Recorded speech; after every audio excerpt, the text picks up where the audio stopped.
Igbo remains the most marginalized group. Senator Abaribe said in a book launch, which he was ably represented by someone else. This thing Abaribe has said is not a lie. When they were dividing Nigeria, giving states according to geopolitical zones and all of that, I won't lie, did not do justice. Those people who were doing all those sharing, they did not do justice to it at all.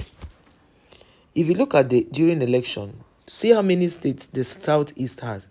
See how many states the South has. See the states the Northwest. You understand? Just check it. Check all of this and see the sharing formula. It has always been that the Igbos, see, when you see them fight, oh, we want Biafra, it's not because they just want to leave. It's not because they have always wanted to leave. Everything stemmed to it started when they noticed that they are being marginalized. You look at the time the war happened, how many people were unalived? Look at all that has been happening in the land, the Igbo land. Okay, so with this thing that is going on now, I saw somewhere they said even if they release Nnamdi Kanu, there will be no peace in the East. Release him first now. Release him first and see if there will be no peace in the East, because they have said the reason why they are going on all those, sit at home is because of him.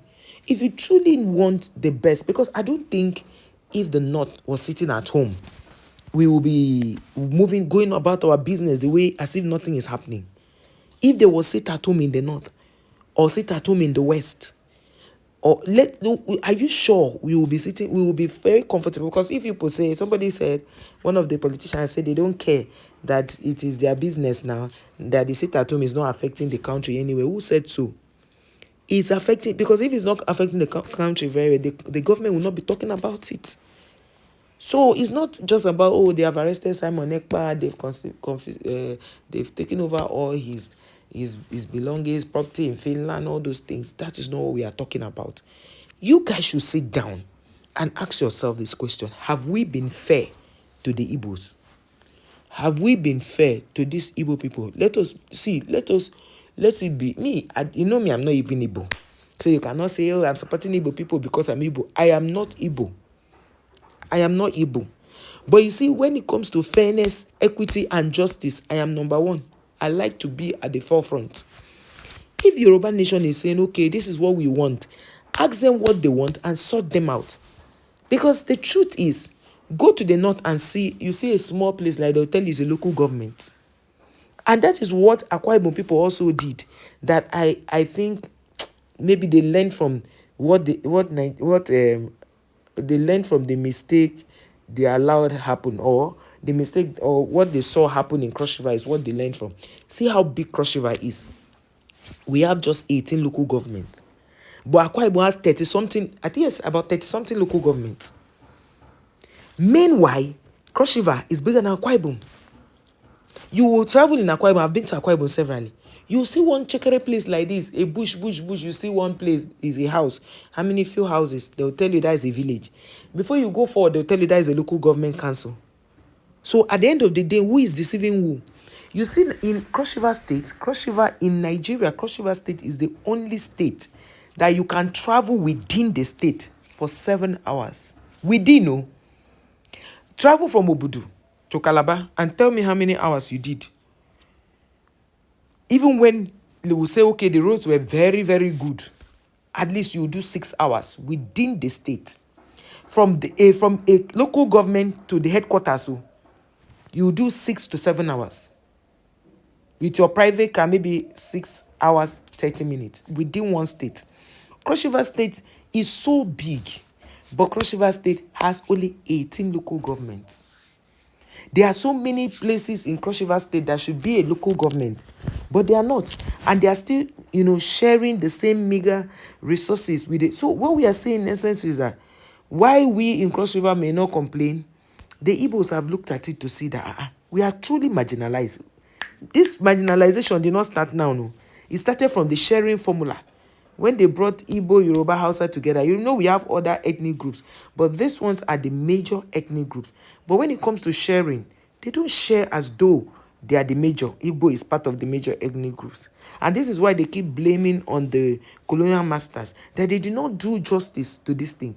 And when I see Kemi Badenoch saying that they should not blame the colonial masters, so it is the people in the north they will blame. They should not blame, they should blame Tinubu for his kind of policies that he's making.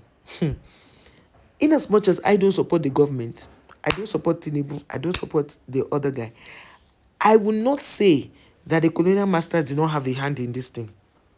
Because whether we like it or not, they will say, oh, it is a forced marriage. That bringing Igbo, Yoruba, Hausa together is a by forced marriage. That when they told them to come together, I think either the Hausa say no, that they will not come together. The Igbo say, the colonial masters say, well, you will not be getting support from us because the Igbos are the economic hub of Nigeria, while the north is a political hub. So each time, this statement they made, they took it, the Hausa people, they not took it very, very seriously when they say you are the political hub. So they took it very personal to ensure that they seriously took over everything. I don't know how to explain it for you to understand. They took over it so that that's as if they are the only ones to always be in politics. And we all know that once you are not in politics in Nigeria, your own has finished. Like, you must be in politics to be able to say something and people will listen. Because if you are an ordinary person and you say something that is very, very important that can help the people, they never listen one bit. They will never listen. So the Igbos keep shouting marginalization, and nobody is looking at it. Nobody is looking at it to say, wait, these people have been complaining for this marginalization for years. Let us look into it. Are you people not tired of people crying to say, we have been suppressed, we need freedom? Okay, you say you don't want to give them freedom, no problem. At least listen to their plea. They have been marginalized. Look at the matter very well to see that they are okay, to see that what they are crying for is justice for all. So what you people don't want to, no, you don't want those kind of things. You want. So when Senator Abaribe said this thing through a speech of someone, if someone represented him at that book launch, he said the Igbos remain the most marginalized. Not that there are no other places that are marginalized. That's why he said the most, to show you that in all the marginalization we all suffer, because even Cross River State is suffering that thing. In all this marginalization that they have suffered, Igbos are the most, meaning there are other ones, but Igbos are the most marginalized. Now, in my own case, in my view, release Nnamdi Kanu. Release him. Release Nnamdi Kanu. You say no. Do this one. You say no. Do the other one. You say no. Today, a lot of people are leaving Nigeria. Why? Because of the issues of government. They don't want to do the things they are supposed to do.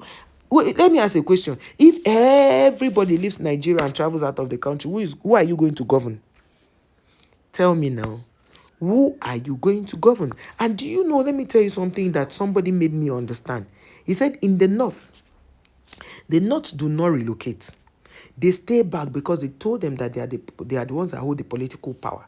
They stay back home. They go outside school and come back and stay in Nigeria so that they will continue to be in leadership.